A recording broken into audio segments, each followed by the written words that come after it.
Aujourd'hui, Mega 2RR va parler d'allumage et de Villebrequin. Personnellement, moi je m'en fous, mais il m'a forcé à faire cette intro. Attention à vous cependant, car les arnaqueurs sont de plus en plus présents dans notre communauté de mobbeurs. Je vais aller boire un verre de Ricard, avec Robert le responsable de Doppler. Je vous dis bon visionnage. Salut les amis. Alors, j'ai un colis. C'est le fameux colis surprise. Bon, je vous explique un peu ce qui s'est passé lors de la vidéo avec LG Motorsport. Je me suis dit que j'avais commandé donc un allumage type MVT. Bon, cet allumage type MVT, j'avais téléphoné, donc je l'ai trouvé sur le bon coin, ce fameux petit allumage type vintage MVT. Donc c'est un petit allumage MVT, hein, c'est pas un gros, c'est genre un premium mais des années 90. Je me suis dit, tiens, je vais le tester celui-là.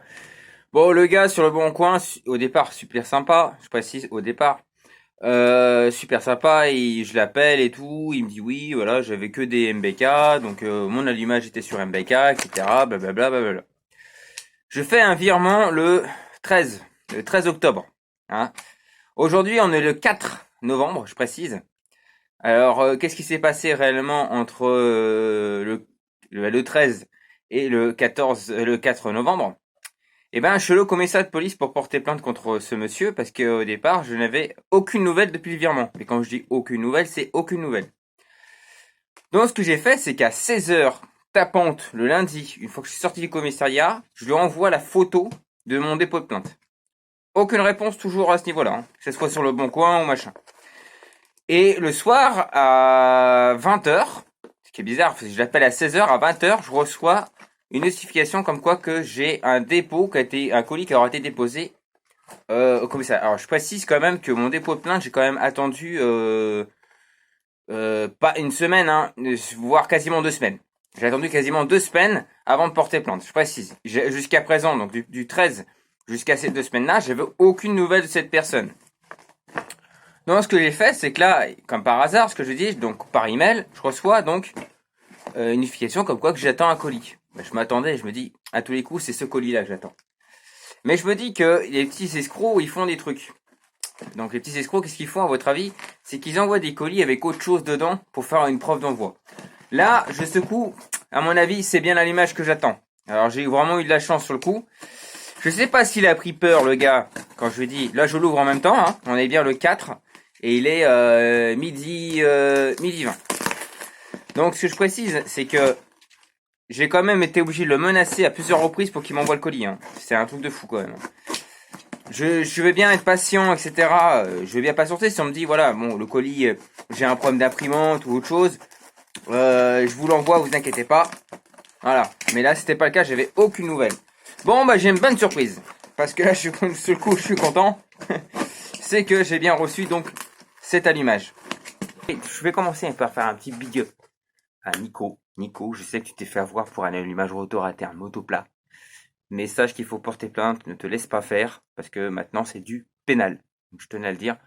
Moi, j'ai fini par recevoir mon allumage, bien tant que mal, mais j'ai fini par l'avoir. Je précise quand même, parce que j'ai un petit peu galéré quand même pour l'avoir. Parce que le mec il est vraiment chelou, hein. Mais il a fini par me l'envoyer. Ah, mais le voici, le voilà. Donc, induit d'allumage. Je fais juste une petite présentation du MVT, comme ça, classique, hein.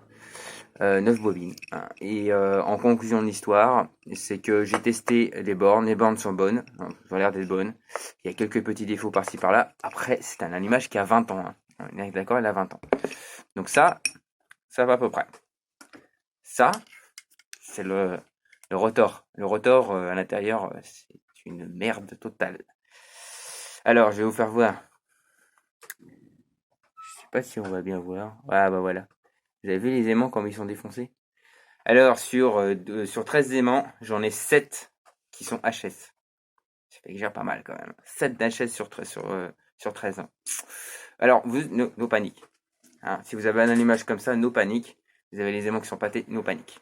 Pétés, pardon. No panique. Vous inquiétez pas pour ça. Je vais vous expliquer pourquoi. Parce que vous pouvez éventuellement donc en acheter sur Amazon, ça existe. Et ça coûte 10, 7, j'en ai trouvé à 7 euros. À 7 euros, je crois 10. Là, ils m'en foutent 13. Donc ça va peut-être être un peu plus cher. Je vais voir si je change. Au moment où je vais tous les changer, je vais pas me faire chier, je vais vraiment tous les changer. Comme ça, je serai vraiment tranquille. Donc, en conclusion de l'histoire, je me tâtais pour savoir si j'allais le monter ou pas. Parce que celui-là, vous voyez, il n'y a pas de système de clavette. Je vais peut-être le monter, je vous expliquerai pourquoi. Donc ça, il faut que je change les aimants. D'ailleurs, je pense que je vais le refaire. Je ne l'ai pas acheté pour rien, je pense que je vais le refaire. Ça, c'était l'allumage MVT. Donc, on a aussi, bien sûr, sur l'allumage MVT, on a les câbles qui sont tout craquelés. Donc, ça à refaire. Et on a une bobine aussi qui devrait être testée. Ah, c'est un allumage à 35 €, faut être pas compris. Pas s'attendre à des merveilles non plus. Hein.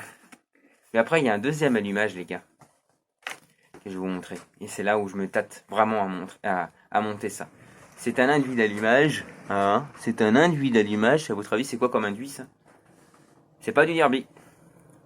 C'est du AM6. C'est un allumage AM6 qui est à moi perso, je précise. C'est un allumage AM6 qui est en très bon état, celui-là. Il se monte que sur les démarrages au kick.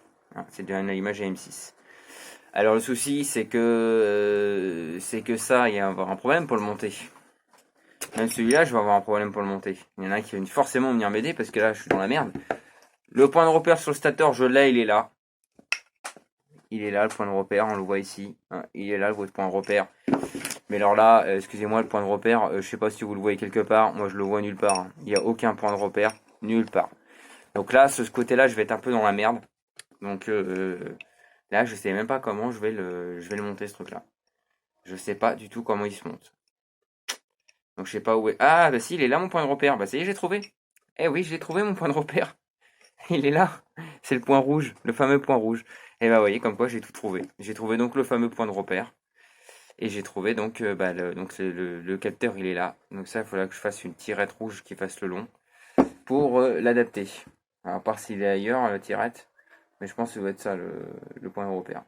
Ouais, le point de repère, ça doit être celui-là. Vous voyez, on voit le petit rec encore ici qui est un peu fatigué, mais il est là. Donc, ouais, le point de repère, c'est bien ça. Donc, il se montrera comme ça, dessus. Bon, bah, ça, c'est bon. Vous voyez, en vidéo, en direct, j'ai trouvé le point de repère pour celui-là, le MVT. Nickel, nickel, nickel, nickel. Rien à dire, parfait. Par contre, pour ça, je vais avoir un gros problème. Alors, ça, c'est l'allumage à M6. Vous vous dites, allumage à M6, t'es un malade, ça se monte pas sur Mob. Alors, sur Mob, si vous vous dire, c'est que ça, c'est du 65 watts. Sur MBK 51 d'origine, c'est pas du 65 watts, ça c'est sûr. Ça, c'est plus puissant. Mais sur MBK, vous avez quoi comme allumage déjà? Allumage électronique. C'est quoi l'allumage d'origine? Ducati. Et sur M6, c'est quoi d'origine? Ducati. Ouais, d'accord. C'est les deux mêmes. Hein. Si je compare le NVT, c'est la même cloche. Hein. Regardez. Il y a une différence. On va les mettre comme ça. On va les mettre comme ça. Ah bah il n'y a pas de différence. À l'intérieur, à votre avis, il y a une différence. Il y en a un qui est sans clavette. C'est là où je veux en venir. Sans clavette. Je vous expliquerai pas après. Et il y en a un qui est avec une clavette. Donc, alors, niveau diamètre intérieur, vous savez qu'est-ce qu'il y a comme différence? Je vais vous dire ce qu'il y a de différence. 1 mm. Et plus large celui-là. 1 mm. Ça va jouer au millimètre. Donc je vais essayer de monter ça sur un MBK. Je vais tenter le coup. Alors le problème, c'est que, on est d'accord, c'est que j'ai aucun point de repère avec ça. Alors, si je monte avec un allumage type clavette, je vais avoir le point de repère entre guillemets pour la clavette. Mais pour cette partie-là, j'ai aucun point de repère. Zéro, nada, que dalle, walou. Hein, j'ai rien du tout. Donc là, bah écoute, j'ai un ami qui va se reconnaître dans l'histoire, hein, qui va venir m'aider. Hein. Ah, tu vas venir m'aider. Monsieur 105 GTI. Bon, niveau allumage, je connais la base. Je connais bien les bases de l'allumage. Il n'y a rien de compliqué. Mais toi, t'es dans la même merde. Quand je te l'ai expliqué ça au téléphone, tu m'as dit, c'est vrai que c'est un truc à faire. Franchement, c'est un truc à faire. Personne ne l'a fait. J'ai déjà vu des mecs qui en ont parlé qui mettaient des allumages Derby sur MBK. Mais les gars, il n'y a aucune vidéo là-dessus. Aucune vidéo montre le montage d'un allumage AM6 sur Mob. Moi, je vais tenter le coup. Je m'en fous. Alors, le risque que vous allez avoir, c'est là que je vais avoir le risque, c'est le risque de la détonation. Donc la détonation, ça peut faire mal à votre piston. Hein. Égal, gros trou dans le piston. Donc là, c'est pas bon. Et mon kit 70 Polini, non, touche pas à mon kit 70 Polini. On touche pas à mon précieux. Alors, Après, on va parler d'un truc. Donc, vous êtes au courant que je vais me commander des carters Polini, carters Polini sur MBK. Ça coûte 120 euros, frais de port compris. Donc, ça va, c'est nickel. Pas très cher avec pied d'admission. Et puis, deux pieds d'admission et des clapets fournis avec. Et toutes les visseries. Et les joints. Donc, c'est tout ça largement correct au niveau du prix. Et on le trouve ça sur eBay. Donc, je vais les commander. Je vais me faire un petit plaisir. Mais il y en a qui me disent mais qu'est-ce que tu vas monter comme vilebrequin dessus? Eh ben, à votre avis, qu'est-ce que je vais monter comme vilebrequin? Je me dis un Polini.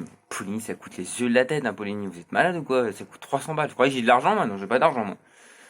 Je suis même pas sponsorisé, j'ai même pas d'argent par YouTube. Je m'en fous. Moi, ce que je veux, c'est de la passion. Donc, je transmets ma passion aux gens. C'est tout, basta. Je suis pas là pour gagner de l'argent. Voilà. Mais qu'est-ce qu'il y a d'autre, à votre avis, comme bielle qui peut résister? Alors, j'ai un ami. Bon, je sais que t'aimes pas YouTube. Tu l'as jamais aimé. Bon, tant pis. Mais ce serait bien quand même que tu ouvres un compte et puis que tu me répondes. T'as fait de la compétition, Mathieu, jusqu'en 2016, c'est ça?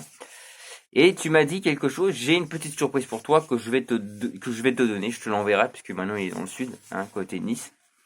Et il me dit clairement, je vais te le donner. J'ai un embrayage renforcé. Je dis c'est quoi comme marque? Il dit bah à ton avis. Je dis Polini, je dis quoi enfin, non, pas de Doppler, s'il te plaît, pas de Doppler, s'il te plaît, pas de Doppler. Il dit non mais tu me crois pour un con, je crois que je vais te fournir un Doppler, mais t'es malade toi quoi. Il me dit, bah, je lui dis mais alors mal aussi, Polini, Artec, Bidalo. Il me dit non. Et il me dit il y en a et il dit c'est le fabricant tout simplement qui l'a fait. C'est MBK, oui. Et MBK a sorti un vélo renforcé d'origine à l'époque. Alors il était juste renforcé sur le pied de bielle, tout simplement. Donc si vous voulez, la cage à aiguille a été renforcée. C'est ce système-là qui change. Alors il m'a dit, tu prends l'origine, tu prends le renforcé, t'as aucune différence. Tu verras pas. Il me dit c'est juste la cage à aiguille qui était légèrement modifiée. Et lui, ça lui a servi, hein, puisqu'il a fini troisième avec cet emballage quand même, hein, mine de rien. Il a fini troisième en 2009 ou 2010, je sais rien, je sais plus. Parce qu'avant, il avait sa Bidalo, oui, c'est une Bidalo qu'il avait. Et bah, elle a fini par faire un sale bruit à la fin de la course. Donc il a dit, bah, je l'ai démonté. Puis je me suis aperçu que bah, la bielle, par le vibroquin, elle avait pris cher de chez cher. Donc il a dit, bah, j'étais vraiment dans la merde, trop un problème de surchauffe. Donc il a dit, bah écoute, conclusion de l'histoire, je peux pas attendre ça, et semaine prochaine, j'ai une course. Donc il dit, j'ai pas d'autre choix. Donc il avait cette fameuse vibroquin, ce fameux emballage d'origine, et il dit, bah c'est le renforcé de chez MBK, parce qu'il savait que quand il l'avait eu par MBK d'ailleurs, Auto Bécane, et ils m'ont dit, c'est bien forcé. Alors, déjà, il m'a dit un truc, clairement. Il m'a dit ça clairement. Il dit c'est pas parce que tu as un vélo qui est marqué Polini ou tu as un vélo qui est marqué Malossi ou tu as un machin ou un Doppler. Bon, si tu as un Doppler, je te garantis, t'es dans la merde. C'est gentil, tu vas vraiment dans la merde. Mais vérifie bien ton jeu que t'as dessus parce qu'à mon avis, ça va pas tourner bien droit. Tu vas être comme ça à un moment donné, il y aura un petit problème. Hein. Donc il me dit clairement, il dit non, il dit ton emballage d'origine supporte 3 fois le mouvement de ton moteur. Donc c'est à dire qu'en conclusion, tu mets un 70 cc, il y a aucun problème, ton emballage d'origine il va résister. Alors vous allez me dire putain, mais alors ça me sert à rien, c'est clair, c'est purement du marketing hein, si tu veux la marque en soi, c'est purement du marketing. Alors bah oui et non. Je vais expliquer oui et non pourquoi. Si vous prenez de l'adaptable type au renforcé, là c'est du marketing. 100% du marketing. C'est vendre pour vendre. Et en plus, ces emballages-là ne supportent pas réellement 3 fois votre mouvement moteur parce qu'ils sont étudiés pour supporter sur du 50cc, c'est-à-dire sur des groupes G1, G2, sur du 50cc jusqu'à, je crois, même 65cc. Je pourrais peut-être vous dire ça aussi. Et ils résistent 2 fois à vos mouvements moteurs et non 3 fois comme votre bielle d'origine. Donc là, vous vous dites, bah en fait, je me suis bien fait niquer. Bah oui, vous faites niquer. Parce que moi, déjà à l'époque, j'avais des amis qui montaient des vélos, des machins, des trucs, et c'est cassé avant moi. Hein. Pourtant, moi, j'étais suréquipé sur ma DT50 à l'époque. Prenais 130, j'étais super content. Bah 130, hein, c'est le compteur Twingo, hein, c'est pas un compteur GPS. À l'époque, il n'y avait pas tout ça. Et le GPS, on est plus tard. Donc, en conclusion de l'histoire, c'est que je me dis bon, les autres ils pètent tous leur emballage, moi j'ai un emballage d'origine, ils bronchent pas. Je me dis voilà, et c'est là que je savais déjà à l'époque que les vélos d'origine étaient mieux finis que les vélos renforcés. Mais là où je reviens sur certaines marques, comme Malossi, Polini, là, vous dites, c'est du marketing. Non, je vous dirais non. Pourquoi? Parce que les masses ont été modifiées. C'est-à-dire qu'en fait, vous avez soit un emballage qui est plus lourd, où les masses ont été refaites pour que le mouvement soit différent. C'est-à-dire que si vous voulez mettre par exemple par retour interne, vous allez avoir soit une meilleure accélération, soit une meilleure vitesse de pointe. Donc il y a certains où les masses ont été modifiées. Donc c'est sûr que, et puis il y a aussi les passages qui ont été modifiés. Et Polini et Malossi, ils sont très forts pour ça. Hein. Donc c'est ce que je vous dis. Vraiment, ces deux marques, même Bidaloo, ils sont très forts aussi pour ça. Et ces deux marques, enfin ces trois marques-là, ils vraiment se différencient. Artec aussi. Hein. Artec aussi, ils ont justement des emballages renforcés avec des masses différentes. Mais réellement, je me dis, moi, je vais pas mettre 300 barres dans un emballage. Surtout, c'est pas avec une mobilette, avec un moteur type vintage que je cherche vraiment à avoir une grosse accélération, surtout avec les freins à tambour. Hein. Je veux dire, ça me sert à rien. Conclusion, ça me sert à rien. Surtout que je vais garder le variateur d'origine en plus, mais que je vais faire une modification que personne n'a fait jusqu'à présent. Pas une prise directe, je garde le truc d'origine, mais je vais faire des modifications parce qu'il y a une pièce qui existe, en mal aussi, que je vais monter sur ce vélo. Comme ça, en plus, il y a très peu de vidéos là-dessus. Comme ça, je vous ferai une vidéo sur ce truc-là et je ferai des essais avec. En conclusion de l'histoire, je montais donc cet allumage MVT parce que cette vibroquin renforcé de chez MBK, il n'a pas de clavette. Donc il faut que j'adapte là-dessus, tout simplement. Donc ce sera un emballage type sans clavette. Donc voilà.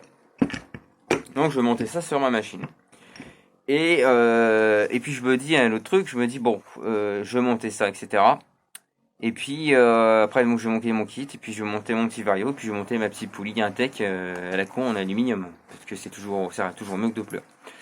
Ensuite, je suis actuellement sur la Covid-19, enfin actuellement non, parce que là il y a une petite perte de clé, enfin bref c'est une longue histoire. Mais clairement elle me fait la misère hein, jusqu'au bout celle-là. Alors j'ai une légère fuite au niveau de la boîte de vitesse, donc là je regarde. Alors je sais pas, il y a un truc chelou avec la deuxième aussi, parce que la deuxième c'est quand je débraille, la machine elle avance et puis d'un coup la roue elle se met à bloquer. Alors je sais pas si c'est côté embrayage ou si c'est côté boîte de vitesse que ça merde. Sachant qu'on était ensemble pour le remontage, donc là je dis là je comprends plus rien. Sachant qu'en plus j'ai testé la boîte avant, il n'y avait aucun problème. Donc là je dis pareil, je ne comprends rien. Donc ça c'était un problème de câblage, hein. Ça m'est déjà arrivé sur cette machine. Le démarrage des trucs ne fonctionne plus, mais ça je pense savoir ce que c'est. C'est encore cette putain de mise à la masse qui me casse les couilles. Elle m'avait déjà fait ça une fois. Et je retrouve encore une flaque. Une flaque en dessous de la machine. Je fais putain, c'est pas de l'essence. C'est pas de l'huile. Non, l'huile, ça va être arrivé, j'ai la boîte qui fuyait. Et ben, c'est le radiateur qui va me lâcher. Est-ce qu'il y a quelque chose qui va pas me lâcher sur cette machine? Sérieux. J'aurais tout changé. Elle va être toute neuve cette machine. C'est pas possible. Tout va être changé sur cette machine. C'est un truc hallucinant. Elle me rend complètement ouf.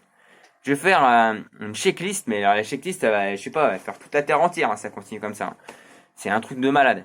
Bon, bref, sur ce, je vais arrêter là parce que là, je commence à bouillir et à m'énerver contre cette Covid-19. Franchement, j'ai heureusement qu'elle a le mérite d'être vue, parce que sinon, je l'aurais pas terminé cette machine, parce que là, j'arrive à un budget mais monstrueux déjà au niveau pièces détachées là-dessus. Donc, à un moment donné, il va falloir qu'on arrête, parce que c'est plus possible. Donc c'est soit on la revendra comme ça en l'état, soit j'y arriverai jusqu'au bout et puis on se dit bah voilà c'est bon on y est arrivé enfin. Et je pourrais enfin vous la faire voir parce que franchement elle a le mérite d'être vue celle-là. C'est vraiment un modèle unique, construit de A à Z. Allez sur ces bonnes paroles, je vous dis à bientôt pour des nouvelles vidéos.